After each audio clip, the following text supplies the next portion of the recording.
प्रभु तेरी वाणी जीवन की रोटी, नैनों की ज्योति अंधेरा मिटाती।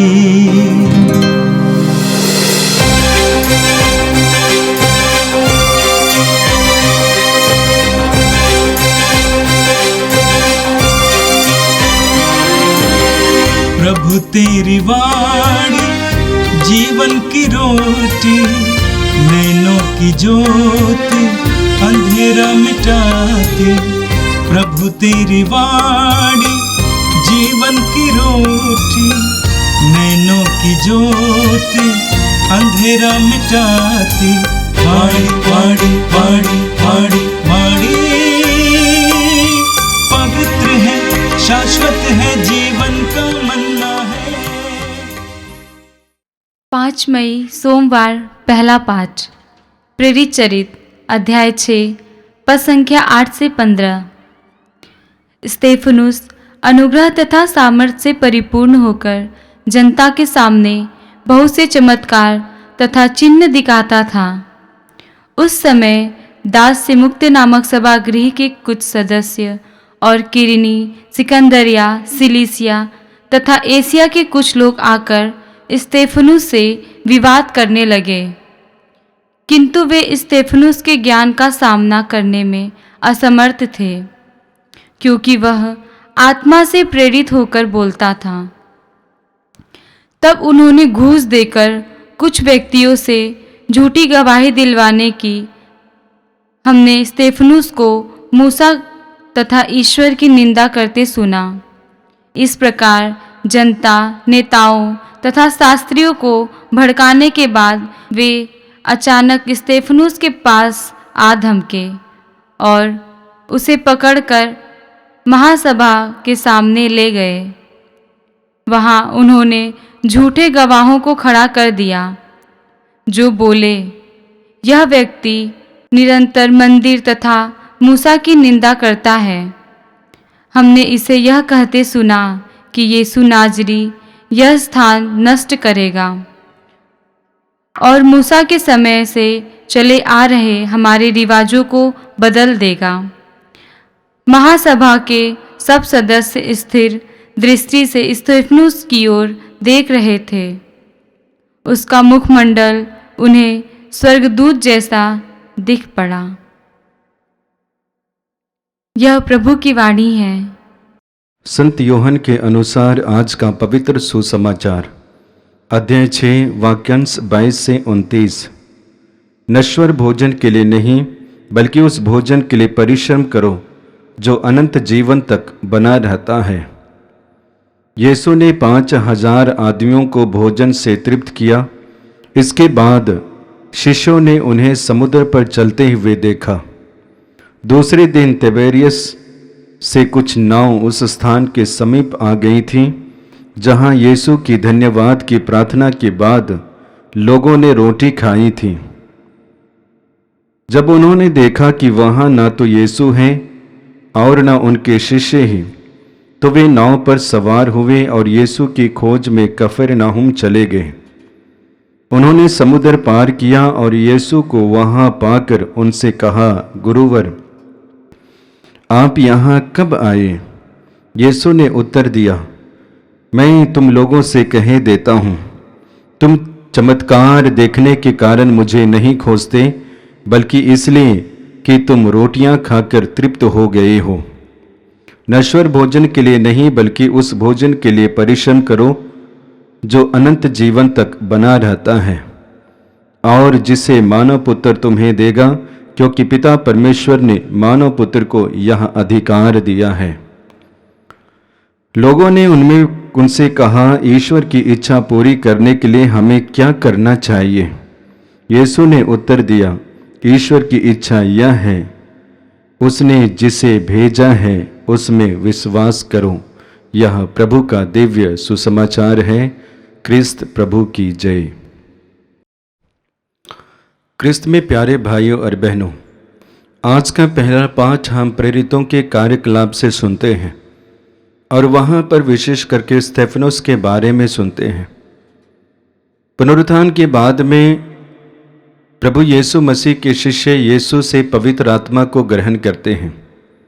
जैसे प्रभु यीशु मसीह पवित्र आत्मा से परिपूर्ण हुआ करते थे, परिपूर्ण है, उसी तरह शिष्य भी पुनरुत्थान के बाद में यीशु पवित्र आत्मा देते हैं, उसके द्वारा परिपूर्ण हो गए हैं। वे अलग अलग कार्यों को करने में सामर्थ हो गए हैं। जनता के सामने जाकर, उनके बीच में जाकर यीशु के विषय में बताने के लिए उनके अंदर में वो सामर्थ है। और यह पवित्र आत्मा की उपस्थिति उनके जीवन में है, उसको दर्शाता है। पेतरुस के विषय में भी सुनते हैं, वो भी पवित्र आत्मा से सामर्थ्य हो जाता है, परिपूर्ण हो जाता है। इसी तरह बाकी सारे शिष्य पवित्र आत्मा से परिपूर्ण है। आज के पाठ के प्रथम भाग में ही हम सुनते हैं, प्रेरितों के कार्यकलाप अध्याय 6 वाक्य 8 में स्तेफनुस अनुग्रह तथा सामर्थ्य से परिपूर्ण होकर जनता के सामने बहुत से चमत्कार तथा चिन्ह दिखाता था। स्तेफनुस पवित्र आत्मा से परिपूर्ण होता है, जनता के बीच जाता है, जनता के बीच में ही बड़े बड़े चिन्ह चमत्कार दिखाता है। उसे देखने के बाद में काफ़ी लोग अचंभे में पड़ जाते हैं, काफ़ी लोग यीशु के अनुयायी शिष्य बन जाते हैं और उनमें से काफ़ी लोग षड्यंत्र भी रचते हैं, क्योंकि में बढ़ रहे थे, वे अन्य लोगों के लिए सहन के परे रहा। इसलिए शिष्यों के जीवन में हम देखते हैं अलग अलग समय में धीरे धीरे उनके जीवन में अत्याचार प्रवेश करता है। लोग षड्यंत्र रचते हैं, सभागृह में पेश कराते हैं, जनता के बीच में सभा के सामने में वे पेश किए जाते हैं और इसके बाद में कोड़े लगाए जाते हैं और सजा उन्हें दी जाती है। ये सब इसलिए उनके साथ में किए जाते हैं क्योंकि वे यीशु के विषय में बताते हैं और उनकी शिक्षा के द्वारा काफ़ी प्रभु यीशु मसीह के शिष्य बन रहे थे। उसे रोकने के लिए उनके जीवन में कोड़े बरसाते हैं, उनके साथ में अत्याचार करते हैं, उनके लिए षड्यंत्र रचते हैं। लेकिन आगे वचन में पढ़ते हैं, इतना होने के बावजूद भी स्तेफनुस और बाकी शिष्य बराबर वचन की घोषणा करते हैं, बराबर पुनर्जीवित यीशु मसीह के विषय में बताते हैं। उनके ज्ञान के सामने बाकी लोगों के ज्ञान बिल्कुल कम और छोटा है, लेकिन स्तेफनुस और बाकी शिष्यों के पास में ईश्वर के प्रति, यीशु के प्रति जो ज्ञान है वो पवित्र आत्मा से भरा हुआ सामर्थ्यवान वो ज्ञान है।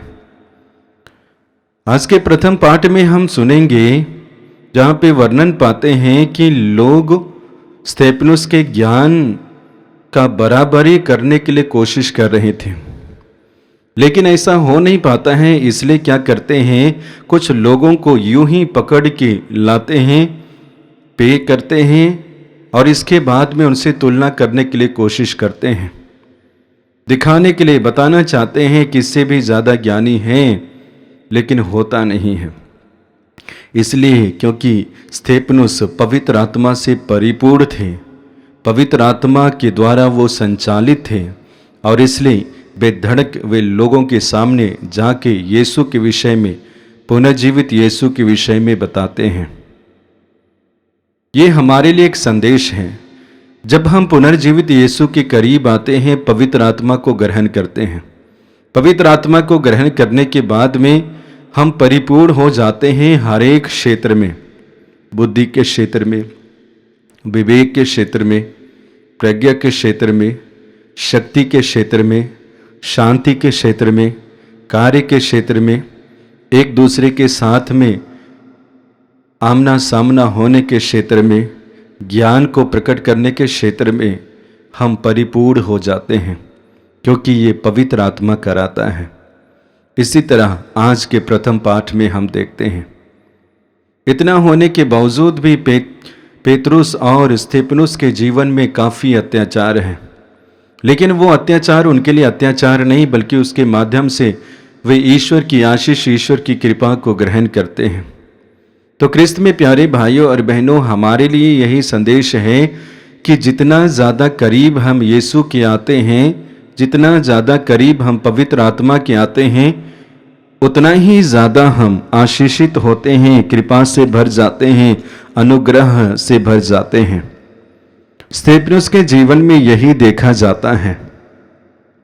उनके जीवन में अलग अलग षड्यंत्र रचे जाते हैं, इल्जाम लगाए जाते हैं और साथ ही साथ झूठे गवाहों को उनके सामने खड़ा किए जाते हैं, तब भी वे हारते नहीं हैं। इसलिए क्योंकि पवित्र आत्मा और पुनर्जीवित यीशु उनके साथ हैं। मैं समझता हूँ हमारे जीवन में भी यही कार्य हम अपने जीवन में देखते हैं, तब जब पवित्र आत्मा के अधीन, पवित्र आत्मा के करीब और पुनर्जीवित यीशु के साथ होकर जीवन बिताते हैं। तो प्रथम पाठ के द्वारा हमारे लिए संदेश है कि हमें प्रभु के करीब रह के जीवन जीना है, पवित्र आत्मा से संचालित होते हुए जीवन जीना है। इसी में हमारी भलाई, हमारा विकास है। आज के दूसरे पाठ में प्रवेश करेंगे और वह यूहन्ना के सुसमाचार से लिया गया है।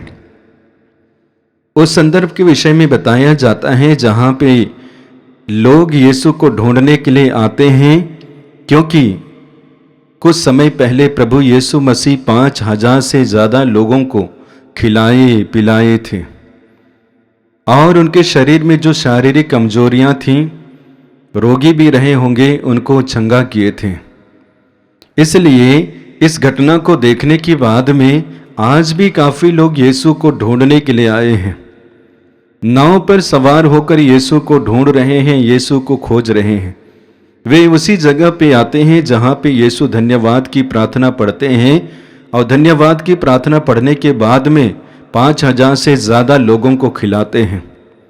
वहाँ वे पहुँचते हैं। पहुँचने के बाद में ना तो यीशु वहाँ होते हैं और ना ही उनके शिष्य होते हैं, और खाली जगह देखने के बाद में ढूंढने वाले लोग फिर से आगे बढ़ते हैं। आगे बढ़ने के बाद में वो उस स्थान पे पहुँचते हैं जहाँ पे यीशु रुके हुए थे। उनसे प्रश्न करते हैं, गुरुवर बताइए कि आप यहाँ कब आए हैं? इसके बाद में यीशु उन्हें बताना चाहते हैं, मैं जानता हूँ कि तुम मुझे इसलिए नहीं ढूंढते हो क्योंकि तुमने चमत्कार देखा है, बल्कि तुम इसलिए ढूंढते हो क्योंकि तुम नश्वर भोजन को ग्रहण किए और ग्रहण करने के बाद में तृप्त हो गए हो। इसलिए मैं तुम्हें याद दिलाना चाहता हूँ, मैं तुम्हें बताना चाहता हूँ। क्या बताना चाहता हूँ? वचन में हम सुनते हैं, नश्वर भोजन के लिए नहीं बल्कि उस भोजन के लिए परिश्रम करो जो अनंत जीवन तक बना रहता है।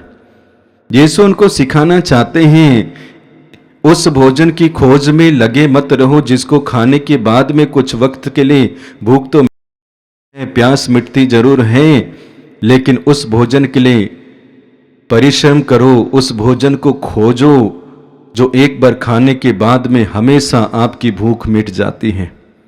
याद रखना, उस बहन से भी यीशु ने कहा था, समारी स्त्री से भी कहा था, तुम पानी कब तक पीती रहोगी? इसे पियोगी तो बार बार तुम्हें पीना पड़ेगा। लेकिन जिस पानी के विषय में मैं कहता हूं, यदि उसे आप पी जाएंगी तुम्हें फिर कभी प्यास नहीं लगेंगी। यीशु मसीह वो साधारण यानी कि भौतिक चीजों के विषय में नहीं कह रहे थे, बल्कि यीशु मसीह आध्यात्मिक चीजों के विषय में बताते हैं। यहाँ पे भी इस घटना के माध्यम से यीशु भौतिक भोजन के ऊपर में नहीं कहना चाहते हैं, बल्कि उसके माध्यम से आध्यात्मिक भोजन के विषय में बताना चाहते हैं कि उसके लिए खोज करो जो परमेश्वर देते हैं, और परमेश्वर देते हैं जिसको खाने और जिसको ग्रहण करने के बाद में हमेशा आपकी भूख और प्यास मिट जाती है। वचन के अंतिम भाग में पढ़ते हैं, ईश्वर की इच्छा यह है कि उसने जिसे भेजा है उसमें विश्वास करो। यानी कि उस भोजन को प्राप्त करने के लिए क्या करना पड़ेगा?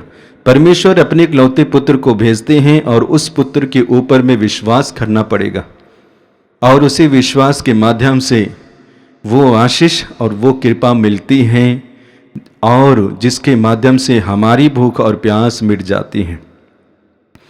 यूहन्ना के सुसमाचार अध्याय 14 वाक्य 1 में पढ़ेंगे, जहाँ पे यीशु बताना चाहते हैं ईश्वर में विश्वास करो और मुझ में भी विश्वास करो। जी हाँ, हमें ईश्वर पर, यीशु पर विश्वास करना है और उसके माध्यम से हमारे जीवन में जो बाह्य तृष्णा है वे यूं ही मिट जाते हैं। बाह्य प्यास और भूख है वो यूं ही मिट जाती हैं। मैं समझता हूँ आज के सुसमाचार के द्वारा हमारे लिए एक बिंदु है जिसके ऊपर मनन कर सकते हैं, और वह यह है कि लोग यीशु को ढूंढते हैं। बाइबल में काफ़ी जगह पे पढ़ते हैं जहाँ पे अलग अलग लोग यीशु को ढूंढते हैं।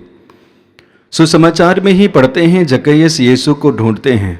वह इसलिए ढूंढते हैं क्योंकि वो यीशु को देखे नहीं थे, हालांकि यीशु के विषय में जरूर सुने थे। बस देखना चाहते हैं कि यीशु कैसे हैं। इसी तरह भीड़ यीशु को ढूंढती है क्योंकि यीशु के विषय में काफ़ी लोग सुने थे कि यीशु अंधों को दृष्टि देते हैं, लंगड़ों को चलने के लिए शक्ति देते हैं, मुखवादी लोगों को वाणी देते हैं, मृतक को जिंदा करते हैं और रोगियों को चंगा करते हैं, प्रभु के अनुग्रह का वर्ष घोषित करते हैं। इसलिए वे ढूंढते हैं यीशु को। इसी तरह 12 वर्षीय वो बहन के बारे में देखते हैं, वो भी यीशु को ढूंढती है उस भीड़ में कि यीशु कहाँ हैं। इसलिए ढूंढती है क्योंकि यीशु के करीब आना चाहती है, यीशु को स्पर्श करते हुए चंगाई पाना चाहती है, आशीष पाना चाहती हैं, और अंत में वही होता है। प्रभु यीशु मसीह जब छोटे होते हैं, बाल्य अवस्था में होते हैं, राजा हेरोद भी ढूंढता है, लेकिन उनका ढूंढने का मकसद अलग होता है, उनको विनाश करने के लिए, नष्ट करने के लिए। इसी तरह आज भी सुसमाचार में हम पढ़ते हैं काफ़ी भीड़ यीशु को ढूंढती है, इसलिए क्योंकि वो फिर से भोजन खाना चाहती हैं। यीशु बताना चाहते हैं तुम किसके लिए ढूंढते हो, ढूंढने का उद्देश्य तुम्हारे लिए क्या है। प्रभु यीशु मसीह बताना चाहते हैं सबसे पहले ईश्वर के राज्य और उसकी धार्मिकता की खोज में लगे रहो और बाकी तुम्हारे लिए ये चीज़ें यूं ही मिल जाएंगी। तो आइए हम अपने आप में निर्णय लें, भौतिक वस्तुओं के पीछे में ना लगें, भौतिक वस्तुओं को ना ढूंढें, बल्कि आध्यात्मिक चीज़ों को ढूंढें। ईश्वर और उसके राज्य की खोज में लगे रहें और बाकी सारी चीज़ें हमें यूं ही मिलेंगी। पिता और पुत्र और पवित्र आत्मा के नाम पर आमीन। प्रभु तेरी वाणी जीवन की रोटी, नैनों की ज्योति अंधेरा मिटाती। वाणी वाणी